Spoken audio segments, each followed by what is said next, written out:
All right, let's see here. We're going live, y'all. You ain't already live?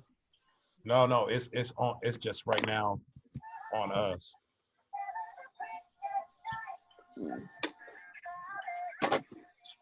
Is the weather that nice there, Matt? Indeed, it is.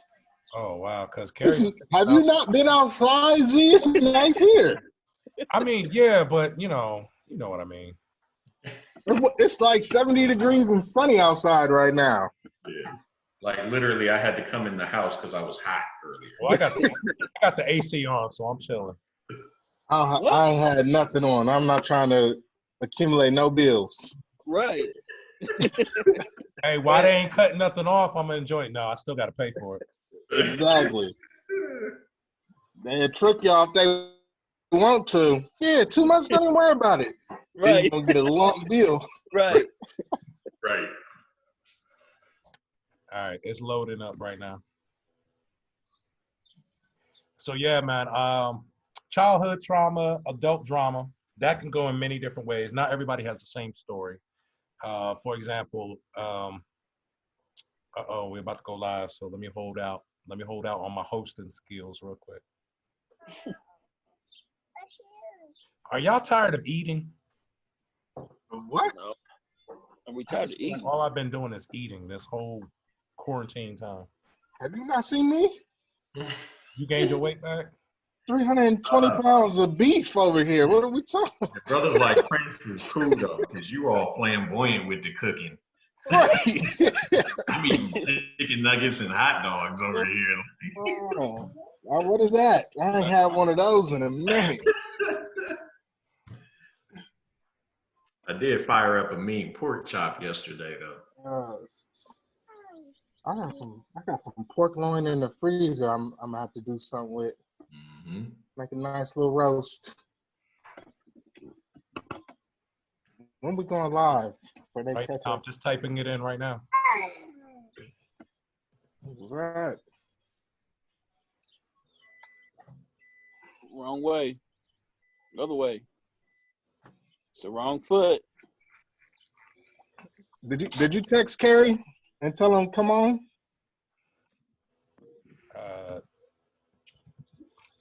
No, I'm doing my part. Oh, okay. Oh, and that kitchen one. All right, here we go. Ooh. All right, I'm gonna get back to my work over here, so let me know when it starts. It's starting right now. We live. I see the live on Facebook. Yes, sir. Signal. Send help. All right. Wait. We live on Facebook? Live on Facebook. Let's go get a hat, dog. Ladies and gentlemen, good evening. We are here. You have the Brothers Strong right now. Here's Kerry. Let me get him in here. We are the 5 Brothers Strong right now that are holding down what we are calling Chords of Strength. This is a group that God gave me a vision for some years ago. And as you know, so much has happened in life that I never got a chance to circle back around. But we are here now. That's what's up. It looks like we got an empty chair over there. Look, Daryl went to go do something. Did he really go? I think he went to go get a hat for real. Harry has his profile picture with his baby, his wife. Ladies and gentlemen, tonight it's When Men Speak. Listen, Chords of Strength is about when men, when they speak up, they have a voice that can close generational gaps. They can resonate from generation to generation. As we all know that men are standing at the front line and at the head of their families. Now, whether you're a Black family, white family, Spanish, Chinese, I couldn't care less. It comes down to a man is a man and a woman is a woman. And we need to be able to know who we are, how to represent, and how to move forward. So what we're going to be talking about tonight, first, I want to introduce all our panelists. And I'm serving as your host. I'm ZF Taylor. If you don't know me, then it probably chances are that you didn't want to know me, but I love you. All right. Let's go to my brother, Prince. I didn't call him by his government. gets mad about that. Prince, go ahead and introduce yourself. Just tell them about you, a father of how many, and so on and so forth. Yes, Prince Board here.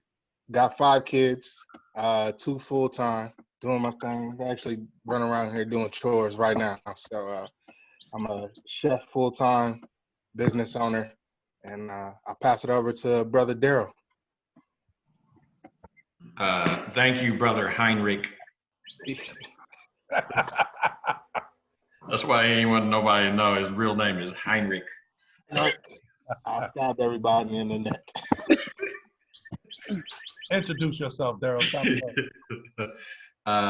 My name is Daryl Hunter, professionally known as the Columbus House Hunter. Rocking with my brother Z for quite some time, and we've been through a lot of ups and downs together.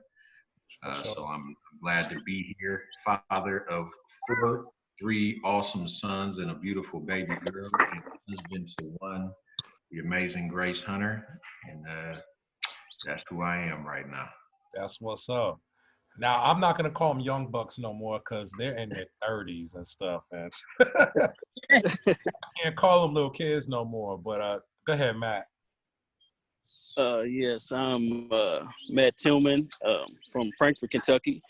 I ain't gonna say I stumbled up on Mrs. Z, but Mrs. Z found me when I was young. I was a young pup into all kinds of other stuff, and he grabbed me and kind of molded me into the man that I am today. So, but I have 2 beautiful kids. Olivia, she's 11, and Adeline, she'll be 2 the 24th of this month.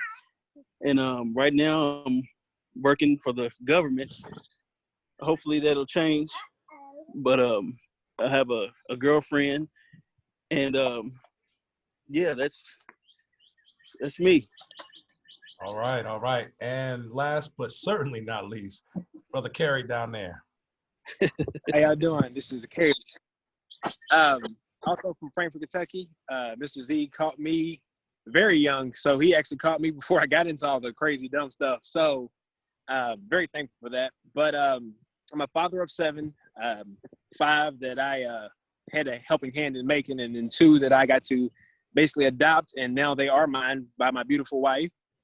I also work for the federal government, and I also have a business on the side. So working on pushing myself to being my own boss full time again. That's what's up. All right, y'all. We're not going to hold everybody long. We literally are going to be stopping at the half-an-hour point, which we already bit into some of that. So let's jump right into this. So I want to discuss childhood trauma that turns into adult drama. Now, when we talk about trauma, most men don't talk about that stuff because 9 times out of 10, we don't share our stories. And many times we don't share our stories, not because we don't have, but mostly because they come along with emotions and thoughts and feelings and all this extra stuff that we don't have time for when we're living our everyday lives, fathers and co-workers, so on and so forth. I don't know who's doing all that extra, Kerry. Get it together. So for real, what it comes down to is everyone has a different story. So I'm not putting anyone on blast, but I am going to put you on blast. So let's look at it like this. Myself, I was raised by my grandmother primarily. My father was an alcoholic and drug addict my entire life, up to the day he died, even going through lung cancer and going into remission and being healed, and then catching it again and finally passing away. But he gave me words of wisdom that will last to the day I die, and I passed on to other people. But that was my representation of a father figure at first when growing up. Matthew there, like his dad died when he was younger, right? How old were you, Matt, when your dad passed away? I was 11. 11 years old. And I met him when he was about 8 or 9. So no. Your dad had already passed away. So I had met you right after that. Yeah, right it was like around 11 or 12. Yep. So it was shortly thereafter that. So which is amazing. I'm not gonna tell Daryl's story because Daryl's story is a lot better than the rest of ours. But Carrie has the story in terms of knowing what it kind of feels like to have the father somewhere there, not necessarily stepping into that role. Prince, what's your story?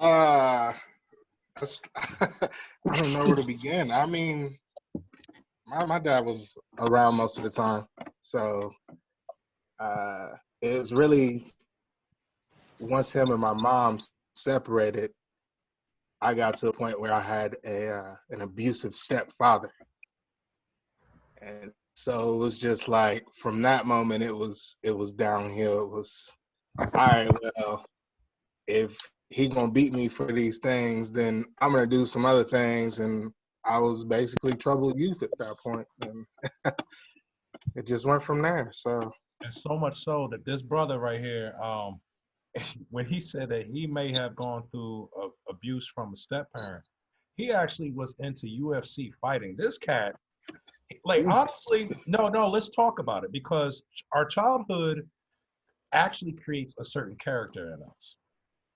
And it comes out in many different ways. So let me start off with this question, and I want everyone to answer.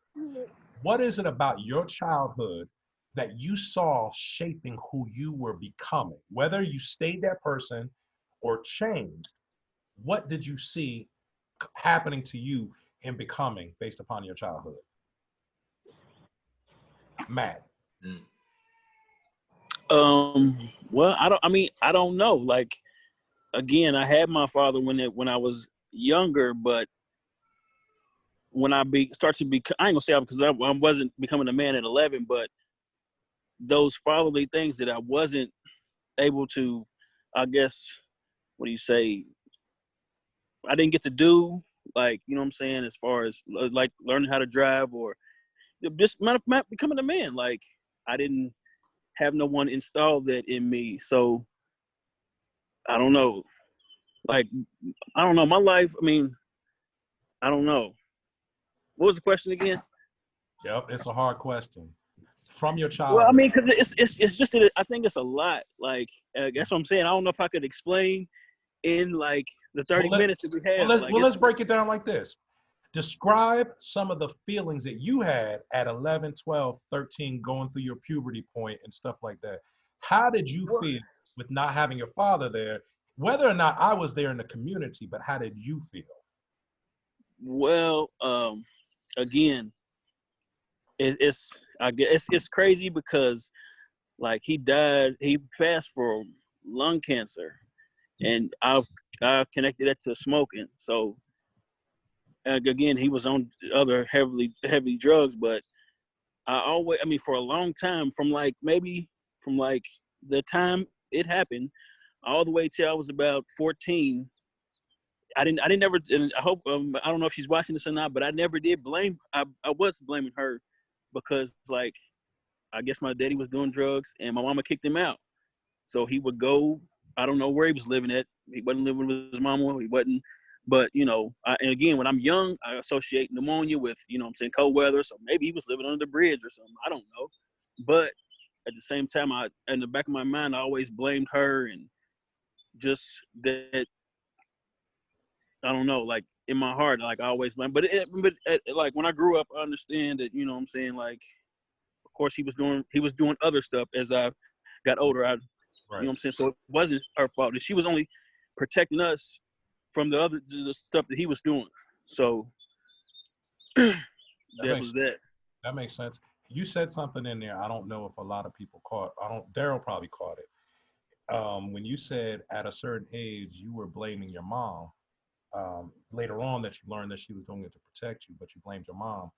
I myself have been through one marriage, and out of that marriage, I have two stepsons, two biological sons, but I raised all of them as my own. The oldest is 26, and the youngest is 13.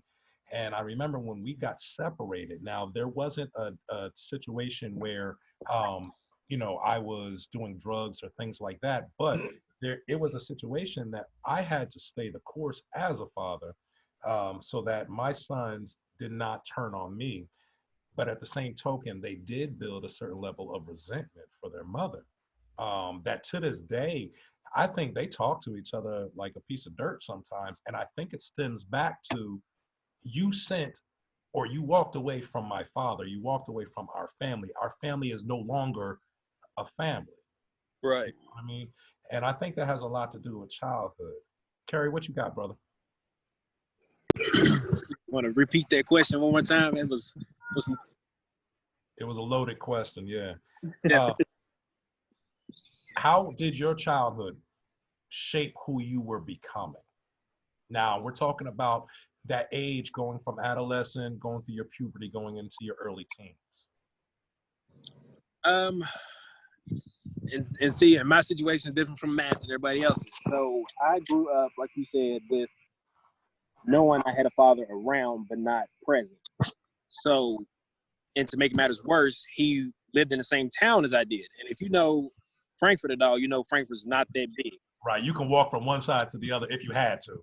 Right, you know, in the same day and still got plenty of day left. But he grew up, I grew up with my father not around, but he would always pop up for, you know, the special events, you know, 8th grade night or senior night or, you know, your prom or stuff like that, where I was, every time he showed up, I don't know if anybody else noticed, but my face would always be confused. Like, why are you here?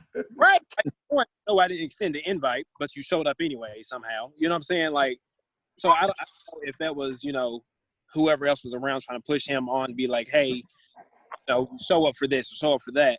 But not only that issue, I also had a lot of stuff going on in my own home with, you know what I'm saying, a single parent.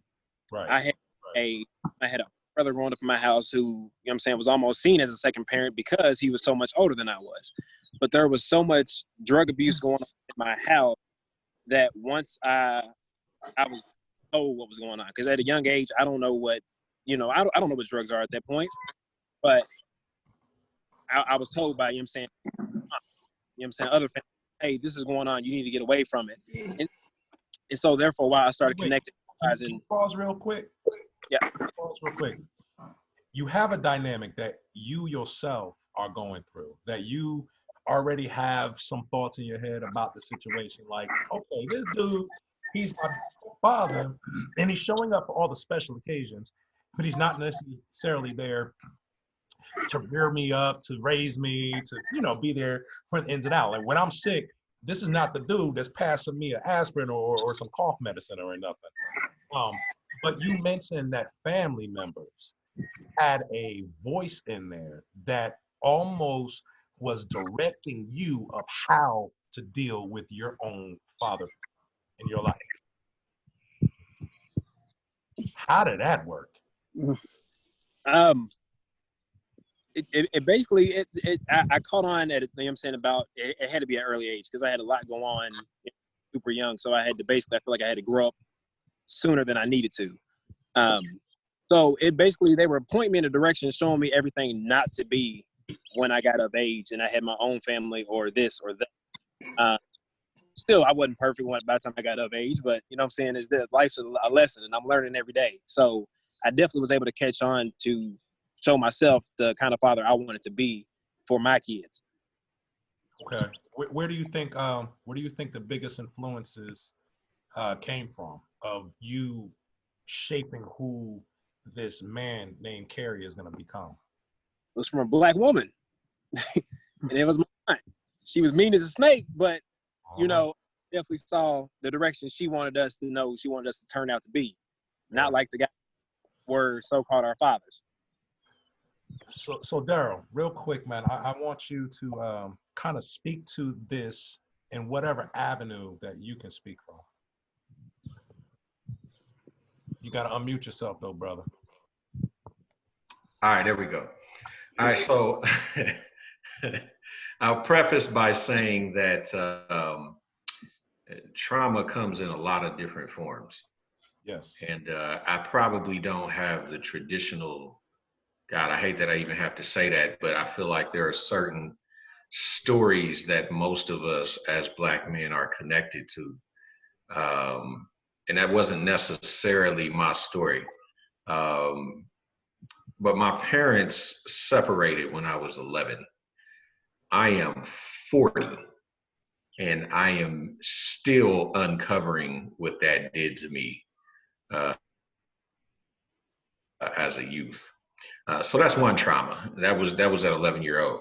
Prior to that, though, I would say, to answer the question specifically, um, I'll say the streets raised me. And I don't mean that in the sense like I was out here running and wilding You and, was a and thug. gang banging. None of that. None of that. Uh, but I was out with my friends, right? Like I wasn't in the house. We were out. We were we got into a little bit of trouble, but for the most part, man, we were decent kids. But I learned a lot from what I saw. I watched people.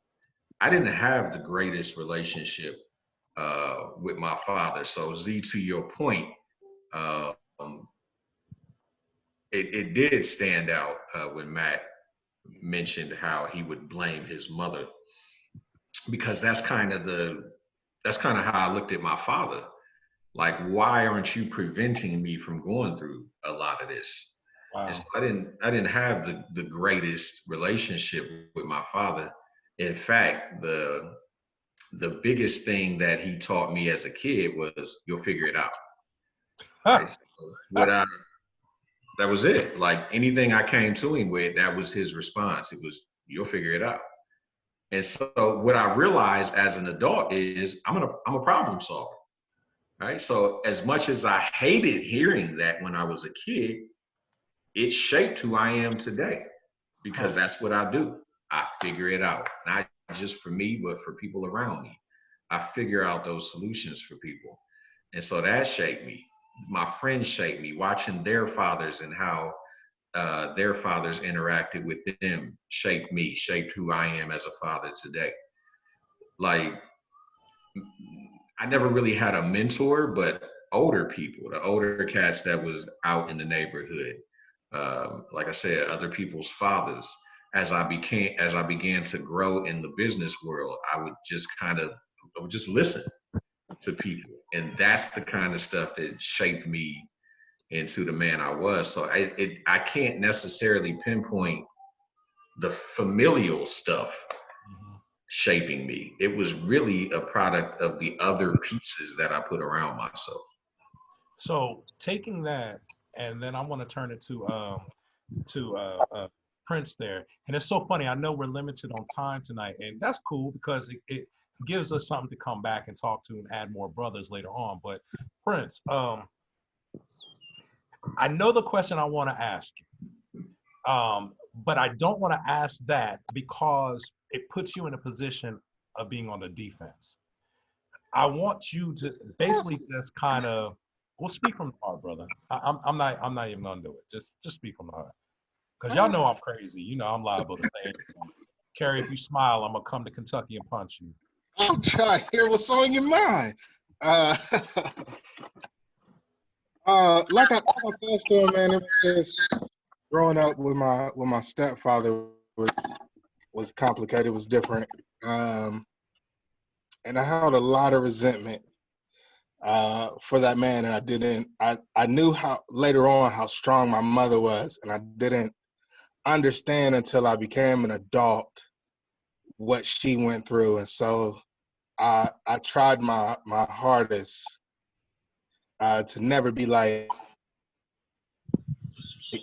I've done a great job, but it going through things, it makes you, it either becomes a part of you, or you know that's something that you don't want to be a part of.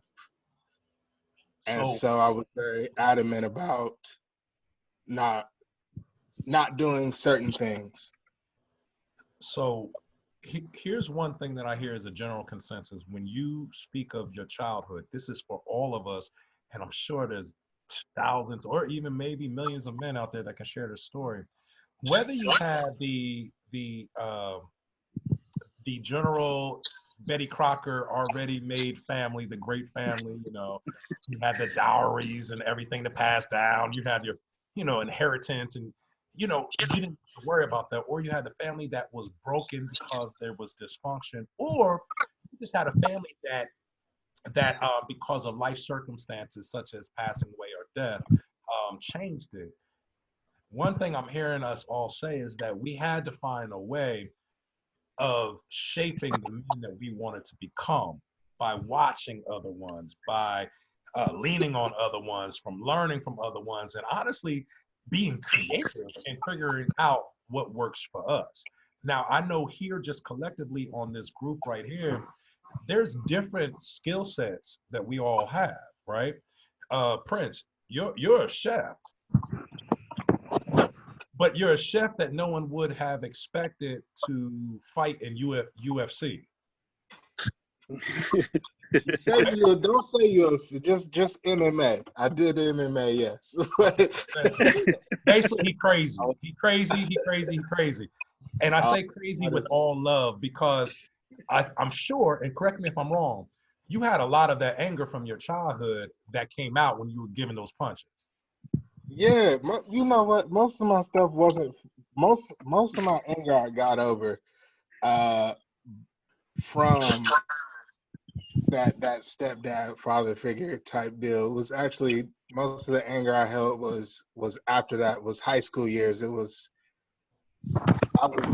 I was trying to find an outlet and I didn't find it until like my junior year, despite me wrestling since I had been in the 6th grade, and I was just like, I need to find something a little bit more aggressive. Okay. So Okay. I know with Matt, just because I was there for a bulk of those years of his, his early teens and stuff. Same with Matt and Carrie. They did a lot of sports. They did a lot of just activity and staying active. You know what I mean?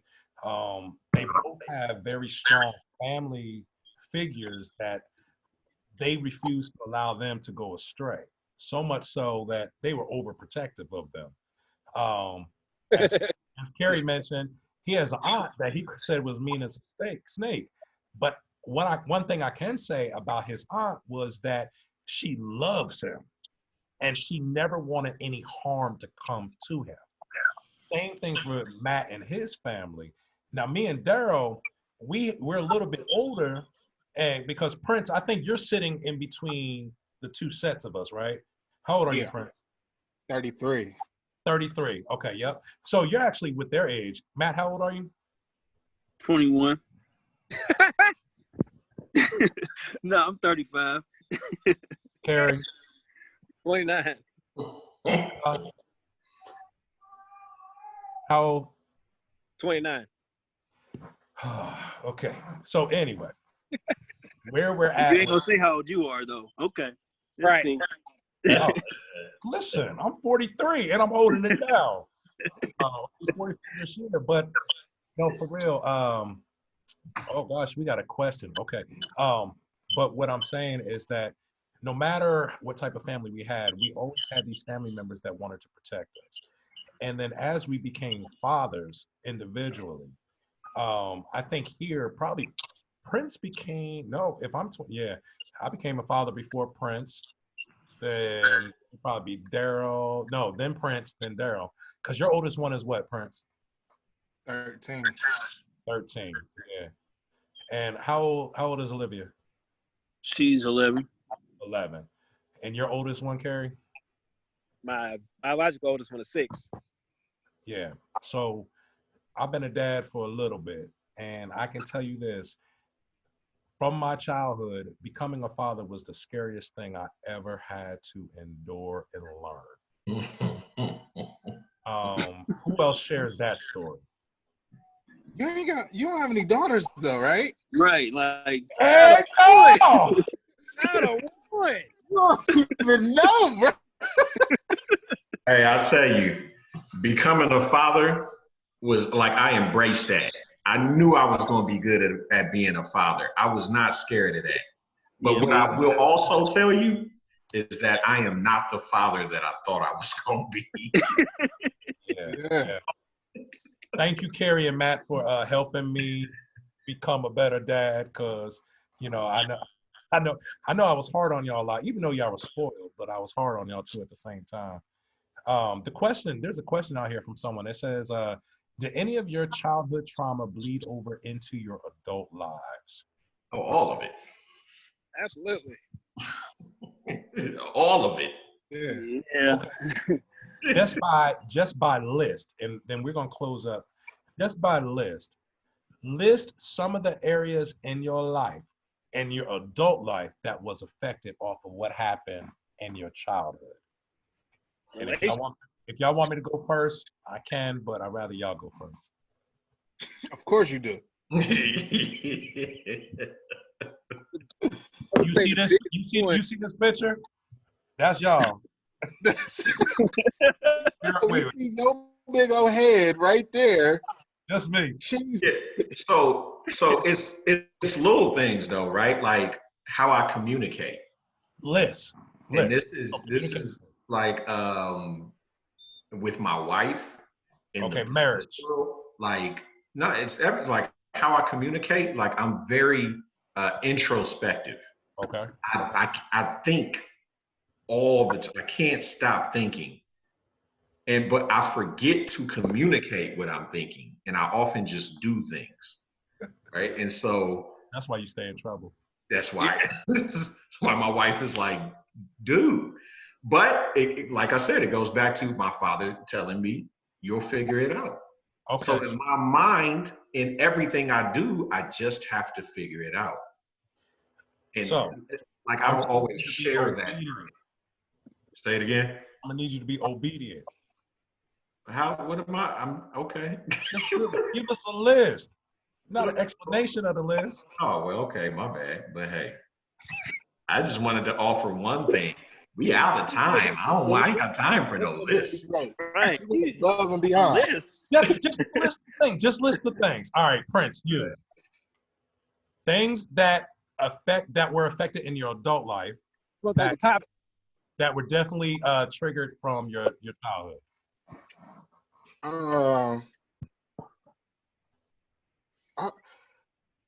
It kind of goes along with communication. I learned to listen. I learned to take cues Okay. and to gauge situations. And that was something that came to me. It helped me avoid certain troubles and to know which fights to pick and which ones to kind of shy away from, things like that. So for the most part, I learned how to stay out of trouble. So you had more. You turned a lot of your childhood into positive effects for your adulthood. Yeah. Okay. For sure. Matt, stop looking up at the sky. Bird in the Well, I sky. mean, again, like I don't know. I mean, I don't really know how to answer the question. Like, is you want a list of stuff, but I mean, I can't really think of anything that it has really affected me. Like like for instance, my dad, he smokes. So when he died from lung cancer, I made it a pact to myself that I would never smoke. And so like to this day, I've never smoked, not weed, not cigarettes, not nothing. I mean, it's just They something never that got you smoke that ganja? I'm disciplined. You know what I'm saying? It just never, and every time, I don't know if it runs in my family or not, but I'm saying that's one of the things that it just grabbed me, like, because my grandmother also died of lung cancer. So I'm like, it ain't going to be me. And I got to be here for my kids. So. All right. But a list of stuff, I mean, I don't know how to answer that Okay, question. the list thing don't work for y'all. All right, Carrie, go on and answer. You got to write it out. Right, that's what I'm saying. Like, I had all this time to look at this, like, Should have emailed these questions. right. Okay, Carrie, go ahead. Carrie, go ahead. Me and you got the answer. I meant in the chat your list. I would say probably if I had to give a list, I'll give my top. It would definitely be communication, relationships, and follow through. Okay. Mine was relationships. I was always looking for love, and found it not in the places I thought.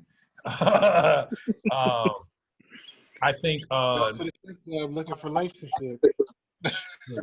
I think honestly, also my ability to I wasn't afraid to try new things, whether it be food or adventures or whatever. because I knew there were certain things I would not do. I did not want to become an alcoholic or drug addict. I did not want to be in and out of mental hospitals like my other parent was at that time. So I would find out what works in that combination together and just start building off of that. I believe I'm a good dad, but if you ask my sons, I don't know. I think if you ask all of our kids when they get to a certain age, they're going to look at us all crazy anyway. Is this part of your list? Yeah. Explanations that you can't do. Yeah. I mean, I didn't do no list. All that trash you talk. That's what I'm saying. Like, you want us to give a list, but if we don't put something behind our list, like oh, communication. Like, okay, what goes into the communication part of your connected to the past? Like, the people ain't gonna know. Well, give the people the information. Well, but you said give a list. They So, won't. and we passed the 30 minutes. Yes, I we mean- are, and that's why we're about to close up. But listen, I want to tell each one of you all, I've posted this before publicly. I've been blessed with a lot of great men and brothers and son figures and mentees in my entire life, little brothers, big brothers. Not everybody can share that story. So I definitely appreciate each one of you all, because I think I know we talked about it a little bit, Carrie and Daryl, the other day. Prince, you received my phone call today. You said, I got you. Matt, you received my phone call today. You said, I got you. And then I show up with this flyer. Real quick, Right. looked like he had this in the works. Right. When y'all said yes, that's when I created it. But honestly, I want to say, I think that we've helped somebody tonight. I would like to come back for round 2, and then we'll actually have some real questions that we're going to answer, since y'all want to be all difficult with it. But I have to do an hour. Get a little more time. Right. Get a little more time next time. okay. I Questions. know everyone has a certain level of belief system and faith and everything, but it would really mean a lot to me if we can close out on prayer real quick. Anybody have any quorums with that? Pray, brother. Pray. Me? Yeah, you. All right, y'all, bow your heads. Dear Heavenly Gracious Father, we do thank you for this time of fellowship. We thank you for this opportunity to come together and talk as men, that when our voices are used, Father God, it resonates with generation to generation. Lord, allow something that we said to work for somebody, help somebody, motivate and encourage somebody. Lord, we all are working to become the best us that we can be. We want to go to the grave empty. Continue to use us, cover our families as we're in quarantine and dealing with COVID-19. Have your way in all our lives, Lord. Allow us to continue to be blessed and be a blessing to someone else. In Jesus' name I pray. Amen. Amen. All right. He gave us the Presbyterian prayer, not the Baptist. Daryl, you know I thought about having you pray, but I thought about the wedding. You know you don't want me to pray. Matt, y'all remember that? I was too busy in the kitchen. I know. Ladies I'm and blessing the kids. I'm praying for the president. he prayed for the forks and the knives and everything. All right, y'all, real quick. Ladies and gentlemen, we want to thank y'all for tuning in tonight. This is the first of several discussions that we're gonna hear from Chords of Strength. Stick with us, share this out, share some questions with us.